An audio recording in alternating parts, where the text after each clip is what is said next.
Assalamualaikum warahmatullahi wabarakatuh. Selamat pagi, salam pramuka. Sejarah kepanduan dunia. Sejarah kepanduan tidak dapat dipisahkan dengan terbitnya buku Scouting for Boys. Karena buku itulah yang pertama kali menyebabkan anak-anak dan remaja beramai-ramai bergabung dalam kegiatan di alam terbuka yang dinamakan Gerakan Kepanduan atau Boys Scout. Buku Scouting for Boys ditulis oleh Baden-Powell pada tahun 1908. Buku ini pertama kali diedarkan pada tanggal 15 Januari 1908 oleh penerbit Horace Cook, Windsor House, Brims Building, dan London SC. Scouting for Boys begitu menarik perhatian dunia. Buku ini menjadi masterpiece yang terjual secara besar-besaran di seluruh dunia sehingga terus-menerus mengalami cetak ulang. Yang menarik dari buku Scouting for Boys selain isinya, Baden-Powell juga melengkapi buku tersebut dengan gambar-gambar yang dibuatnya sendiri. Selain mendirikan kepanduan putra, Baden-Powell juga mendirikan kepanduan untuk putrinya dengan dibantu oleh adik perempuannya, yaitu Agnes Baden-Powell, yang di kemudian hari dilanjutkan oleh Lady Baden-Powell. 1. Kepanduan Jaga didirikan pada tahun 1916. Dengan industri kegiatannya diambil dari buku karya Rudyard Kipling The Jungle Book yang berisi cerita tentang petualangan Mowgli si anak serigala beserta sahabat-sahabat binatangnya, Bagheera si macan dan Bugalo si beruang. 2 tahun kemudian, yaitu tahun 1918, Baden-Powell mendirikan kepanduan untuk golongan penegak atau Rover Scout.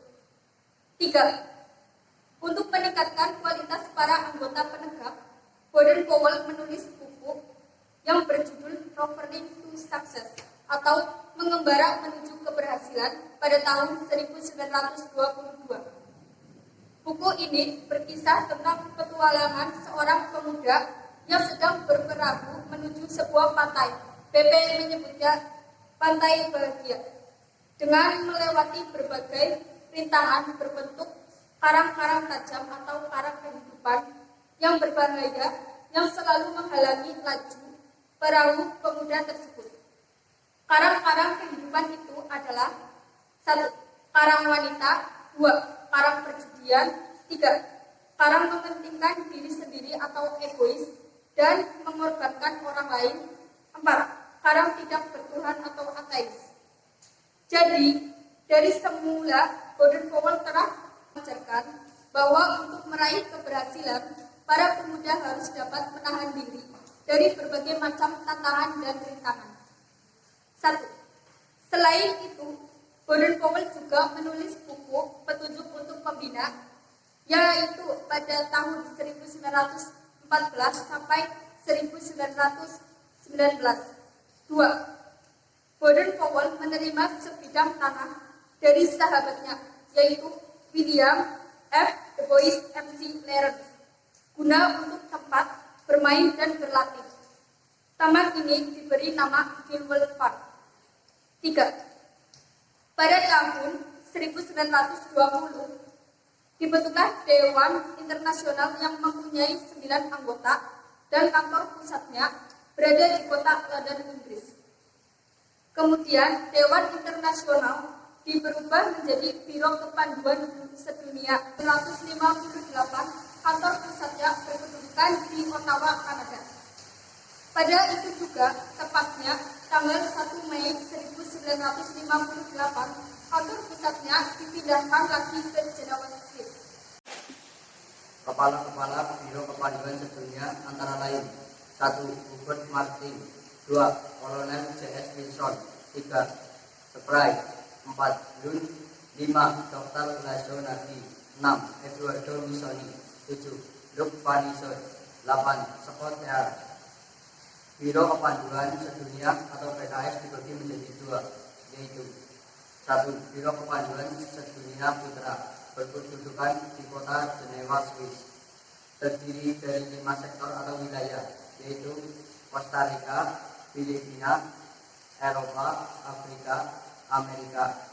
2. Biro Kepanduan Sedunia Putri, berkedudukan di kota London, Inggris. Dibagi dalam 5 sektor juga, yaitu Eropa, Asia Pasifik, Afrika, Amerika, Amerika Selatan. Pada tahun 1920, para pandu sedunia berkumpul di Olimpiade London, Inggris dalam acara Jambore Dunia yang pertama. Pada hari terakhir kegiatan Jambore tersebut, atau sekitar 6 Agustus 1920, Gordon Powell diangkat sebagai Chief Scout of the World atau Bapak Pandu Sedunia. Gordon Powell juga dianugerahi gelar Lord Gordon Powell of Gilbert dengan julukan Baron oleh Raja George V. WOSM atau World Organization of the Scout Movement adalah organisasi internasional yang mengorganisir organisasi-organisasi kepanduan yang ada di negara-negara seluruh dunia. Anggotanya sekitar 31 juta orang. WOSM didirikan pada tahun 1920 dan berkantor pusat di kota Jenewa, Switzerland. WOSM didirikan pada tahun 1920 dan berkantor pusat di Jenewa, Switzerland. WOSM bekerja sama dengan organisasi serupa untuk kelompok wanita, yaitu The World Association of Girls, Boys and Girls Scouts. Misi dari WOSM adalah memiliki kontribusi terhadap pendidikan dan pembinaan generasi muda melalui sistem yang berdasarkan pada janji dan drama pandu untuk membantu membangun dunia yang lebih baik, menjadi individu yang mandiri dan berperan positif dalam masyarakat. WOSM perorganisasian dibagi ke dalam regional dan dioperasikan dalam konferensi, komite, dan biro. World Scout Conference atau WSC atau konferensi kepanduan sedunia adalah lembaga yang dihadiri 6 orang delegasi dari setiap organisasi anggota WOSM. Jika sebuah negara mewakili organisasi lebih dari satu, dapat dibentuk sebuah federasi untuk membentuk perwakilan. Pada konferensi ini, semua rencana kegiatan yang mendasar dibahas tuntas untuk dilaksanakan dengan seksama. The World Scout Committee atau Komite Kepanduan Sedunia adalah lembaga eksekutif dari WSC yang terbentuk dari delegasi-delegasi yang terpilih. Komite bertanggung jawab pada implementasi dari resolusi-resolusi yang dihasilkan pada konferensi. Anggota-anggota komite bertemu 2 kali dalam setahun, biasanya di Jenewa, Swiss. Komite dipimpin oleh seorang ketua dan 2 wakil ketua dan seorang sekretaris jenderal. Komite beranggotakan 14 orang, 12 orang diantaranya berasal dari masing-masing negara terpilih, dipilih untuk masa jabatan 6 tahun hingga masa konferensi kepanduan sedunia berikutnya. Sebagai anggota komite, para anggota yang terpilih tidak lagi mewakili negaranya masing-masing, tetapi berdasarkan kepedulian dan interest pada gerakan kepanduan seutuhnya. Yang menjadi ex officio WOSM adalah sekretaris jenderal.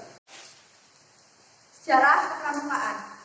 Kepanduan masuk ke Indonesia atau pada waktu itu masih menjadi Belanda karena negara kita sedang dijajah oleh Belanda. Pertama-tama dibawa oleh orang Belanda. Organisasinya bernama adalah Minister Carpenters Vereniging atau NIPV yang artinya adalah Persatuan Pandu-Pandu India Belanda.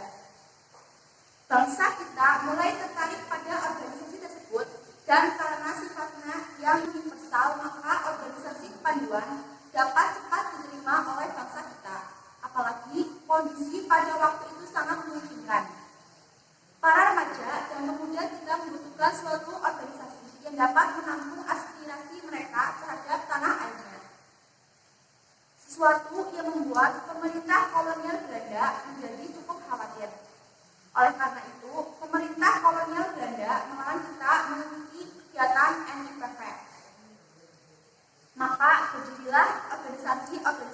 kepanduan yang bercirikan nasionalisme dan organisasi kepanduan nasional yang pertama didirikan adalah pada tahun 1916. Japanese Pathfinders Organization atau CPO atas prakarsa Sultan Pangeran Mangkunegaran VII di Surakarta. Pendirian CPO ini membuat para remaja dan pemuda di daerah lain tertarik mendirikan organisasi kepanduan yang memang pada waktu itu bisa dianggap sebagai salah satu cara perjuangan dalam usahanya mencapai kemerdekaan. Tonggak kebangkitan bangsa Indonesia adalah berdirinya organisasi Budi Utomo pada tanggal 20 Mei 1908. Lalu peristiwa Sumpah Pemuda 28 Oktober 1928 yang menjiwai gerakan panduan nasional kita semakin bergerak maju ataupun merupakan semangat nasionalisme. Kemudian pemerintah kolonial Belanda melarang pemakaian istilah Pathfinder bagi organisasi-organisasi kepanduan bangsa kita. Istilah pandu dan kepanduan dikemukakan pertama kali dalam Kongres Siap tahun 1928 oleh Kiai Haji Agus Salim di Kota Banjarnegara, Kabupaten Banyumas, Jawa Tengah. Peristiwa bersejarah terjadi saat BP dan Lady Baden-Powell berkunjung ke Hindia Belanda atau Indonesia sekarang pada tanggal 3 Desember 1934. BP singgah di Jakarta, sebelumnya beliau datang mengikuti Jambore Dunia di New South Wales, Australia. Walau pandu-pandu pribumi kesulitan menemui beliau, peristiwa kunjungan ini sangat bersejarah bagi perkembangan panduan di tanah air. Pandu Indonesia pertama kali mengikuti Jambore di Jambore Dunia 5 di Volendam, Belanda di tahun 1937 atau Pandu Hindia Belanda. Pada zaman pendudukan penjajahan Jepang, organisasi-organisasi kepanduan dilarang sama sekali. Semua organisasi kepanduan harus bergabung dengan organisasi-organisasi kepemudaan bentukan Jepang.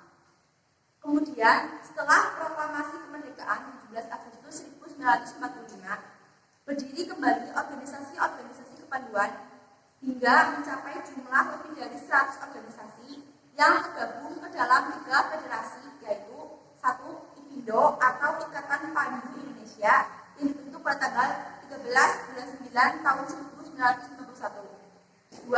Porpindo atau Persatuan Organisasi Pandu Putri tahun 1954 dan 3. PKPI atau Perserikatan Panduan Putri Indonesia.